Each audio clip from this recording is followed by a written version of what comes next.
Hello, planet Earth. How you doing? Welcome to my YouTube channel. We're at IDK, my BFF Jill 730.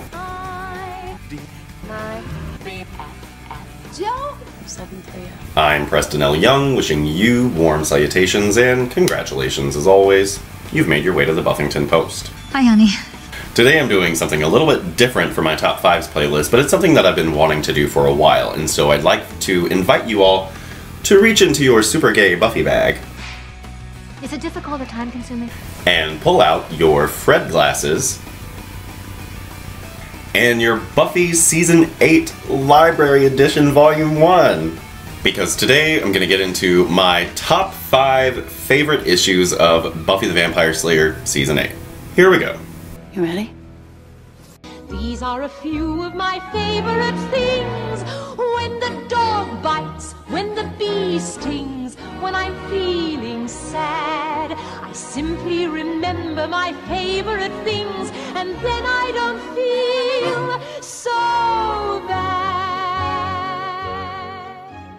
Spoiler alert! Spoiler alert! This video will be full of spoilers. Spoiler alert. Okay. Alright, so to start off, I've got a few honorable mentions because I went through all of my Season 8 and I just pulled out the ones that I was like, oh, this is in contention, this is in contention. And yeah, these are in no particular order, but these are honorable mentions, ones that are really close to my heart, even though they don't quite crack the top 5. And so one honorable mention is Buffy the Vampire Slayer Season 8, issue number 21. It's Harmonic Divergence. This issue is just a lot of fun, and more importantly, it's a real game changer. It really changes the entirety of the Buffyverse as we know it. Harmony comes along and she outs vampirism to the entire world. She makes vampires the cool new thing, like very much was reflecting what was going on in our own world at the time.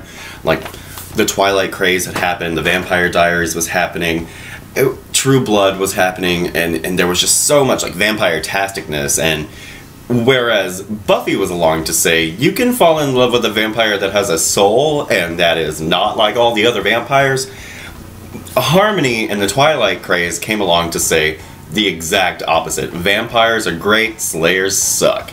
And yeah, this issue, it's one that I always kind of go back to because on top of it being so much fun, it is at the same time very poignant. We have this this vampire slayer, who by the way is not named here, but they give her a name in the Buffy Encyclopedia, which is ridiculous to me. It's like, why go around naming people? I really like calling her Homegirl the Vampire Slayer, but whatever. Yeah, Harmony kills a Slayer on national television, and everyone praises her for it. So it's a crazy, crazy issue, and again, just being there with Harmony, it's so much fun, and again, just what it does for the entirety of the Buffyverse is amazing, and it really does change the game completely. And so that's an honorable mention, Harmonic Divergence. And another one that is right before it, I've got Buffy the Vampire Slayer Season 8, issue number 20. It's After These Messages, We'll Be Right Back. Again, this is just a lot of fun. The art style is in the vein of the never aired Buffy cartoon that, again, never aired. And, like, let's just talk about these covers. Like, Season 8 overall, compared to all of the other seasons of Buffy that we've had, Season 8 has the best covers. And I will do my top covers for the Buffy comics. That's gonna take me a lot longer to, like, figure out, like, what's the best cover. I don't know. But anyway, in this one, we have Buffy, and she's dreaming that, like, the world hasn't gone to shit, and that that she didn't just kill Willow in the future, and that she's back in high school and she gets kind of a do-over, and she knows that she's dreaming, but she's enjoying it because her mom's still alive, Dawn's still like just a kid, not a key, and Angel's there. Angel was good. And it's so nice to go back to high school, but also I think the most important part about this issue is that idea that you can't go back to high school, and I really, really love this issue for it, because by the end we have Buffy saying, you know what, high school's over, it was fun while it lasted, but we've got bigger Twilights to fry. And so, yeah, After These Messages, We'll Be Right Back is just a real gem, and it's just a real love letter to the fans, and it's fantastic. And one that I wasn't going to include, but at the end I had to give a little love to, is Buffy the Vampire Slayer Season 8, issue number 1. It's The Long Way Home, Part 1. And I wasn't going to include it just because it doesn't really have anything super...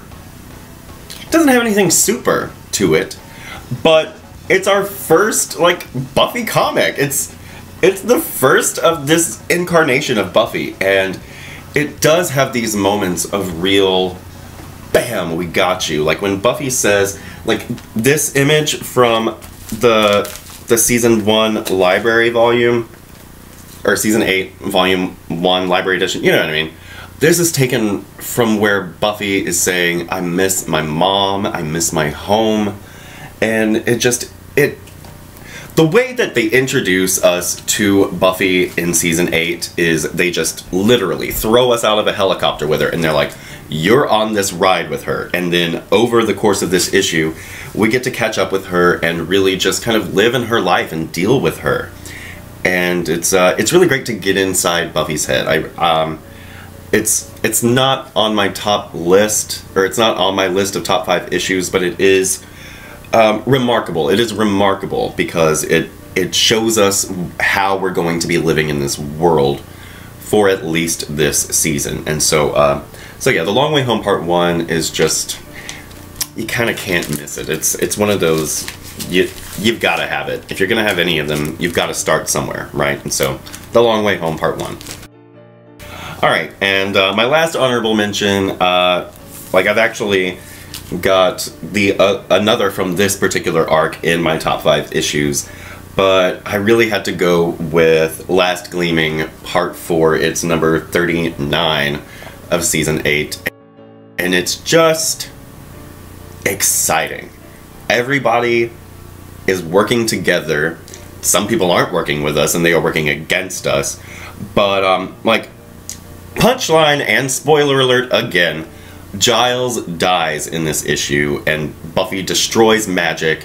Willow is devastated, and this is after Willow like does the damn thing and everybody's like doing the motherfucker, and it's amazing. Like, this is like season finale material. This is super season finale material, and it's not even the season finale.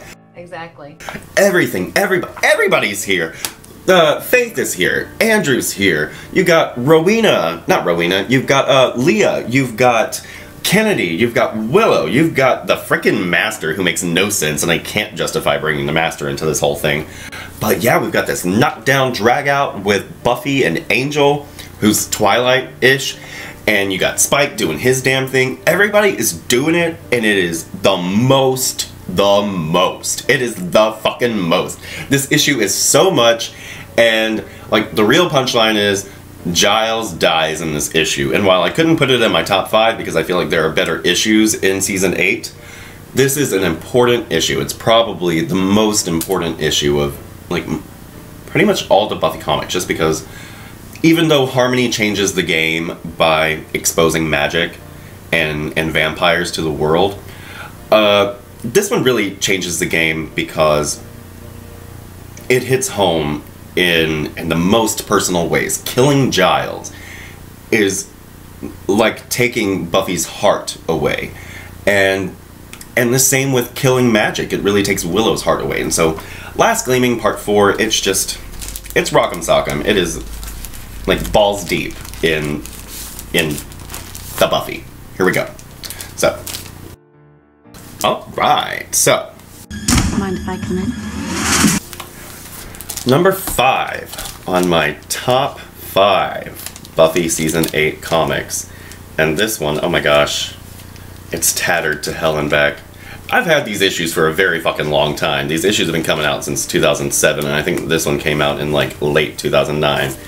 And I didn't always take very good care of my things.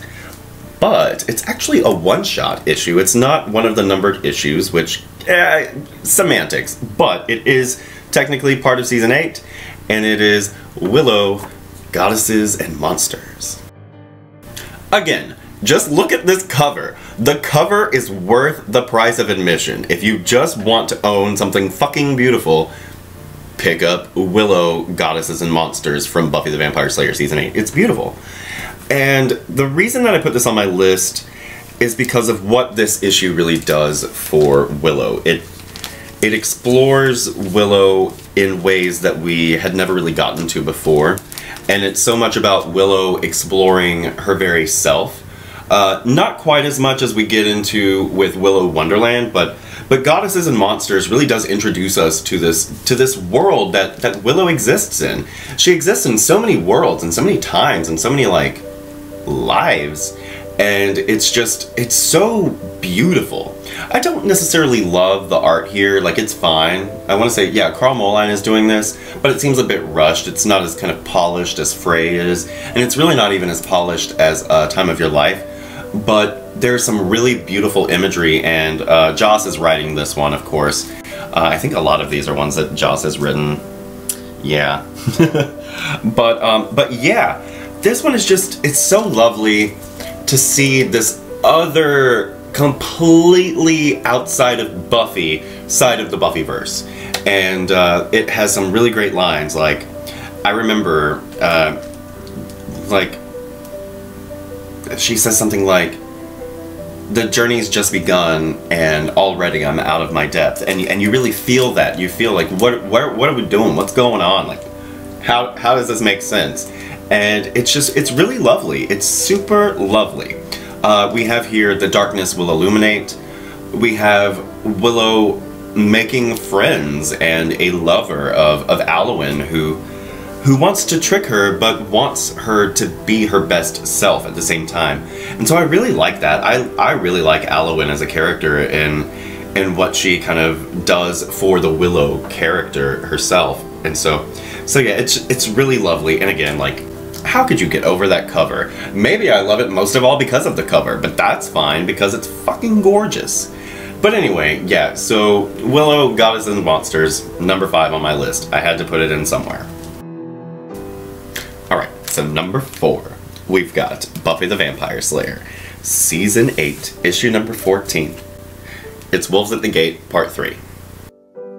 Wolves at the Gate is like a perfect arc. It really is kind of perfect. I don't necessarily love the retconning that they've done with Dracula and all that, but I can totally forgive it because it's fun, it's dramatic, it's action-packed, and it's like, it's got the pain and the pathos, and there are real stakes, and there are real, like, cliffhangers to everything. And I knew that I had to have something from Wolves at the Gate in here, but I didn't know what I was going to choose. But really, Wolves at the Gate Part 3, it has everything in spades. There's magic everywhere. I love when they trick the vampire into chasing Renee, and then they trap him in the like light force field, and they pour the fuel in there, and it's, oh my gosh, it's fucking crazy. And again, the covers here, this cover, when I first saw it, I was like, what's going on? But you can see that, like, Giant Dawn is gonna be trampling through the streets of Tokyo, and it's amazing. It's amazing. I love Giant Dawn. I don't care what any of you people say, like, it's amazing. Oh, I'm so pleased. And Mechadon is in Part 4, and I love the Mechadon stuff. But yeah, I chose this one because this one has Buffy reeling with the death of Aiko, this woman that she sent out to go and chase these vampires, and they murder the fuck out of her with her own scythe. Like, they kill her by using the scythe to take her power away, and she's just a normal girl, and then they bite her to death, and it's fucking crazy. And then by the end of, like, what Buffy's doing is she's having to deal with the fact that she is the general of this army, and, like, things are not easy when it comes to actual war. Like, we've seen Buffy fight a war or whatever, but now she's got legitimate soldiers who have to do this fighting for her, and she sends people off to die. A girl could die. And sure, Aiko, she was like rock'em sock'em, she was the best around, but, you know, Buffy said, you know, go, follow them, keep a low pro, don't run into a death trap, but they turned it into a death trap, and Buffy feels super guilty. She feels so guilty about what's going on here, and it's just lovely. And by the end, fucking, they kill Renee. They literally impale her with the scythe, and she bleeds to death all over the place. And this issue is just, I love Wolves at the Gate. I love Satsu. Satsu here. She's like, just because we slept together doesn't mean that you're gonna get to ignore me now, Buffy. You're not gonna get to sit me at home and protect me and sequester me away. Like, I'm here for this fight, bitch. And I really was wrestling with whether or not to put A Beautiful Sunset here or in my honorable mentions, but I feel like this arc overall, the Wolves at the Gate arc overall, it really gets you to what you feel in A Beautiful Sunset, but to a higher degree, because everything is very much heightened. There's a lot more like stakes for everyone else involved. Like when it's in A Beautiful Sunset, the stakes are really just Buffy feeling like what she's done isn't right, and then Satsu's physical safety, and I feel like Wolves at the Gate does a better job of exploring that to the nth degree. And while I feel like maybe A Beautiful Sunset as a single issue is a better written and a more concise piece of writing and art, I feel like Wolves at the Gate as a full arc explores that just as well and better. And it's just, this issue is so good. Wolves at the Gate itself is so good. Like, spoiler alert, Renee dies. It's a whole thing. And it's really sad because, you know, Xander, all his girlfriends, like, either turn evil or die, or both, all the time. It's a whole thing. So yeah. Wolves at the Gate Part 3, it's amazing. Alright, number 3. Number 3. It's Buffy the Vampire Slayer, Season 8, Issue number 40, Last Gleaming, Part 5. I really like this issue. It's our season finale for Season 8. Again, all of the like super fighty-tasticness for a season finale happened in number 39, but this one is about Buffy and how do you put your life back together after you've built one for yourself and thrown it away. Like, how do you put your life back together? How am I not myself? How am I not myself? Myself. How am I not myself? How am I not myself? How am I not myself? We start the season with Buffy. We start the season with Buffy, and she's got her scythe just over her shoulder, like la-ti-da, life is great, life is fine, it's totally fine, whatever. And by the end, we've got Buffy.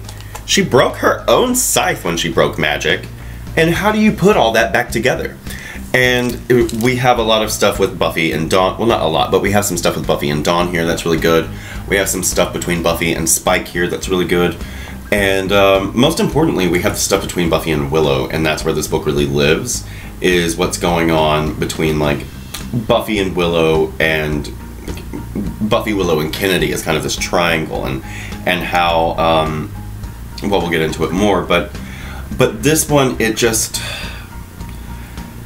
like, as heartbreaking as it is to deal with the death of Giles, it's really kind of just super heartbreaking to see Buffy feel like everything that she's done amounted to nothing. And while, sure, it's her fault because she super literally fucked everything up, it always hurts to see Buffy hurt. And, you know, I have this thing where, like, I have this magnet on my truck that says, what would Buffy do? And every time I see it, I'm like, oh, well, she'd probably cry first. But, you know, that's what I love about Buffy. Like, she feels things. She's upset, and she's very self-critical, and she doesn't just give herself a pass. And when she does, she's usually wrong for it, and she has to learn that lesson.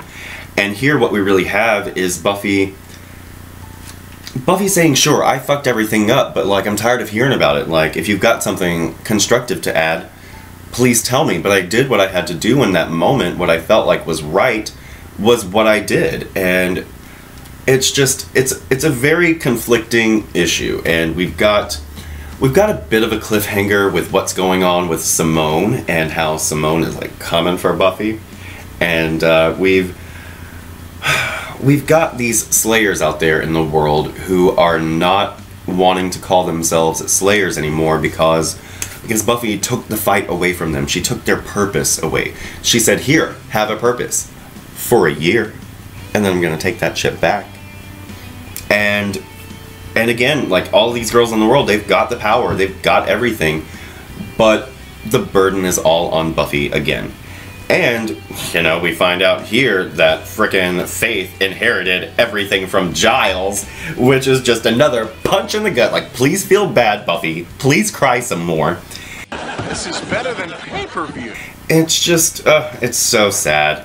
It's so sad. And Faith, like, gives her the vampire book. Oh, it's just, this really is, like, the perfect way to end the season, because, you know, we had fun, but there's a price for all that fun. And, you know, the universe comes collecting in a big way.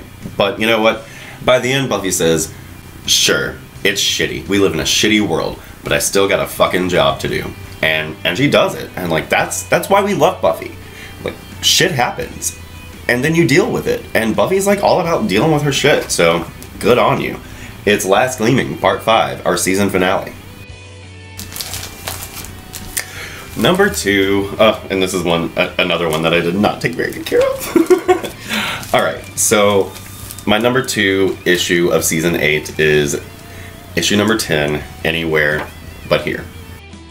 Buffy and Willow have such a very fascinating relationship, and in this issue, we really deal with the fact that they're kind of codependent, and the struggles that comes with, especially for Willow.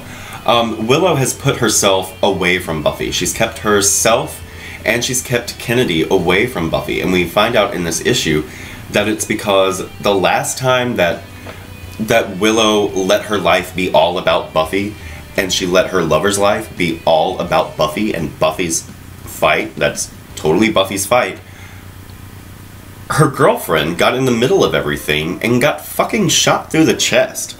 Tara died because Willow couldn't leave good enough alone. It sucked that Buffy was dead. Willow didn't know that she was on a higher plane. For all she knew, she had gotten sucked into some hell dimension that Glory was opening the entire world up to. And we find out in this issue that Willow's never going to let that happen again. She's never going to let Buffy run her life in that way. And to see that conversation between Willow and Tara, I meant to say Willow and Kennedy. It's Kennedy. I know y'all don't like her, but comic book Kennedy is the fucking tits. And then between Willow and Buffy, it's heartbreaking. You realize it. Willow has sacrificed her entire life on account of Buffy.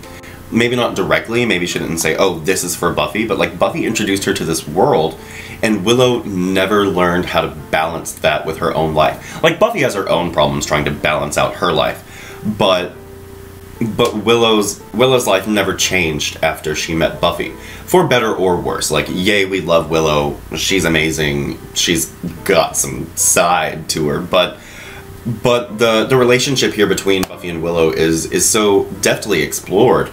And we are uncovering things about Buffy and how she got all of this money and super autonomy. Like, she stole it. Buffy stole her power. Like, not her power, but like her power, you know? Like, she stole this power from man's world that she wants to really, like, play in and uses to her advantage to fund her, you know, army or whatever. Better than people. People can so rarely be exchanged for goods and or services. And we see that Buffy and Willow have been lying to each other. They've just been lying to one another. I really like the art here. It's very different. We don't ever really see anything like this again. And the art style is very different, but it is lovely. And of course we have Robin, the Minder, and she is a reminder that, you know, there's always one girl in the world who's dealing with some shit. And, you know, for now it's Buffy, but it's also Robin, and she's got her own deal. And going into Sifrilian's lair, and Buffy and Willow kind of coming to metaphorical blows is really important for those characters, because they are so codependent. You can't have one without the other. You can't have the Slayer army without the two of them, and that whole relationship is really beautiful. But again, it does come with a price, and I love that this issue explores that. And, you know, as old as you get, and as young as you are, like, you're your friendships change and evolve. Like, Buffy and Willow are never going to stop being friends, but Willow in particular understands that her friendship with Buffy isn't always best for everyone else in her life. And for that, I really love this issue. And we also find out in this issue why Dawn's a giant. It's because she's super slutted around with her boyfriend's best friend or roommate or what the heck ever. It's ridiculous. And and they're playing Anywhere But Here. And I love the parts where they're playing Anywhere But Here. It gives us great levity in an otherwise very, very heavy issue. I will say, you know, Buffy and Willow on the cover, they're flying around at night, and that's all well and good. But in the beginning of this issue, they're just flying around in broad daylight, and I'm like, why is nobody wearing sunglasses? That's the whole thing. Duh. Yeah, I love this issue. It's really beautiful, and it's exactly what the Buffy comics should be. This real character study and dealing with the relationships between the characters and what they really mean to each other and how important they are to one another. It's lovely. So, Anywhere But Here. It's number 10 of season 8. It's gorgeous. Number 1, what's it gonna be? Like, if you've been watching my channel since the beginning, there's no question of what my number 1 is going to be. But it is Buffy the Vampire Slayer, issue number 5. It is The Chain. Okay, so this isn't the original cover, this is the variant cover, but we'll get into it. And so the original cover is kind of the middle of a 3-part theme we've got going from beginning to end of the season. Like, the beginning of the season is Buffy, and she's just got the scythe, and she's like, la-di-da-do-do-do. And then by the end of the season, she's like, oh fuck, I done fucked up. But in the middle, we've got this one, and Buffy is like taking her face off. She's taking her face off, and her shirt's all torn up and whatnot. And when I saw the cover before I read the issue, again, this is 11 years ago. God damn, 11 years ago. Anyway, I was like, what's going on here? Why is Buffy all bloody and tattered and pulling her fucking face off? It's because it's not Buffy. She's not Buffy. And I really prefer this cover anyway. It's gorgeous. I want you to be strong, and I picked up this variant copy, or a variant cover that is actually signed by Georges Genti, and I was just like, what? And this was regular price too. I couldn't believe it. I just super lucked out with it. But this is an issue that's not about Buffy, and it's all about Buffy. We meet this young girl who was called at the end of Chosen. She came into her power. It was this whole ordeal. And she, after going through training, after she's been kind of like found, she goes to Rona's squad in Chicago. She meets Simone before anybody else, really. And she gets to be Buffy. She gets to be a Buffy decoy. She gets to pretend to be Buffy. She dyes her hair blonde. She goes down into the underworld and claims that she is Buffy because she's trying to stop this demon uprising by this demon Yaman, who's like trying to come to the surface to like take over the world, like you do. And she dies. She dies. This teenage girl goes down into hell, knowing that she's going to die, and she does it because it's the right thing to do. And only one person can do it, and she's the one. She isn't Buffy, but everyone down there calls her Buffy, and they believe her to be Buffy, because at the end of the day, there's no difference between her and Buffy.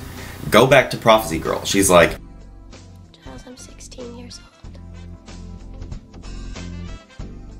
I don't want to die.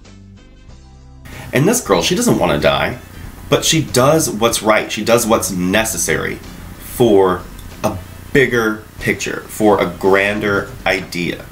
She makes friends down in the underworld. She finds these people around her who aren't necessarily people who are supporting her, just like Buffy.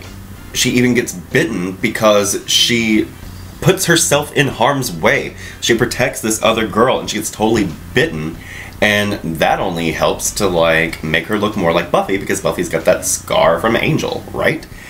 And there's so little story to this issue. There's so little story to this issue, but it's amazing. It's amazing. She says, "You don't even know who I am." We don't know this girl's real name. We just know that she's not Buffy. She says, "You don't even know who I am." But then in the final page where she's lying dead and it all goes white, she says, "But I do." Like, she's Buffy. She is exactly what we want out of our vampire slayer. And the reason I say is it's an issue that's not even about Buffy, but it's all about Buffy, is like, this is what particularly season 1 was about, but it's really what the entire series has always been about. It's about being the best version of yourself. And the best version of herself is being Buffy. Buffy, fabulous superhero. And, you know, I've said it before and I'll say it again, like, Buffy is my hero. Because she's just a person. It's like, Buffy, she always feels like she really wants to do the right thing, but she always feels like she's not quite doing the right thing. And she feels bad about that. And it's like, being a super person makes Buffy a super person. And this girl, who we never know her name, and we don't need to, because, like, she's Buffy. She is a super person. And she's really funny, and she's really smart, and she's just so much. And it sucks that she died like this, but at the same time, there's not really an issue that so encapsulates what Joss's idea about Buffy really is quite like this. It's really beautiful. It's so beautiful. And I want to say that, yeah, this is written by Joss, of course. Say what you will about Joss Whedon, he gets it, and he knows how to get me. And again, this cover, I can't get over it. Like, I want you to be strong, with her being Uncle Sam and whatnot. It's really gorgeous, and I can't say enough good things about this issue. It's really just a one and done issue. But again, it does have a few little things in it, like the fairy girl coming up at the end. Oh no, that was at the end of season 8. But yeah, this is where we introduce the fairy girl, and then we'll get the fairy girl again in season 9. And we've also got them planting the seeds for Simone here, and how she wants to play with guns and shit. And that's all going to come to a head in season 9. And yeah, it's so good. It's so good. There's no, for me, there's no topping the chain. And she never appears in this. Like, Buffy Summers does not appear in this comic, and somehow it is the best issue of her premiere comic series. It's lovely. And that's my top 5 issues. The Chain is definitely number 1. So yeah, Planet Earth, let me know in the comment section below what you think of my choices and what your list would be. I'm not going to make lists for everybody's videos, or for everybody's top 5s like I do for my episode videos. And by the way, Ken, I did go back and look at your top 5 Angel videos that you sent like a year ago. And so I need to rewatch a couple, like Reunion. I haven't watched that one in a really long time. So I'm gonna have to revisit some of those episodes, but I will be working on that. And like, full disclosure, it's just really hard to get Angel clips up on YouTube because they're constantly getting flagged by 20th Century Fox. For some reason, like the Buffy stuff, it might have to do with like copyright times and years and like published dates, but yeah, it's really difficult to get Angel up, where it's pretty easy to put clips of Buffy up. But it's a whole thing, so I'll get to that. But anyway, Planet Earth, I really don't have anything else for you today. I hope you're going to have a great 2018 so far, everybody. You can come right back here to the Buffington Post anytime for Buffy the Vampire Slayer reviews, Buffyverse discussions on the other Slayers, Westworld Season 2, I'm here for it, bitch, I'm here for it. Westworld Season 2 reviews coming next week, Sunday, it's all gonna change. Dun, dun, dun. Westworld Season 2, I'm here. More top 5 videos. I'm going to be doing top 5s for... you just saw season 8. I'm going to be doing them for season 9 and season 10, but since season 11 is only 12 issues, I think I'm just going to do 3, like a top 3, because it's such a short season. It doesn't really seem fair to put basically half of the season in my top 5. You know what I mean? So I'll probably only do top 3 for season 11, and we won't even bother with this for season 12. It's a short-ass 4-issue season. But anyway, yeah, again, that's all I've got for today. have yourself a good one, and we'll see you next time. Bye. These are a few of my favorite things. When the dog bites, when the bee stings, when I'm feeling sad, I simply remember my favorite things, and then I don't feel so bad. My BFF. Joe? 730. Today I'm doing something a little bit different, something that I haven't really done before, but that I've been wanting to touch on for a while now, and so I'd like to invite you all to reach into your super gay Buffy bag.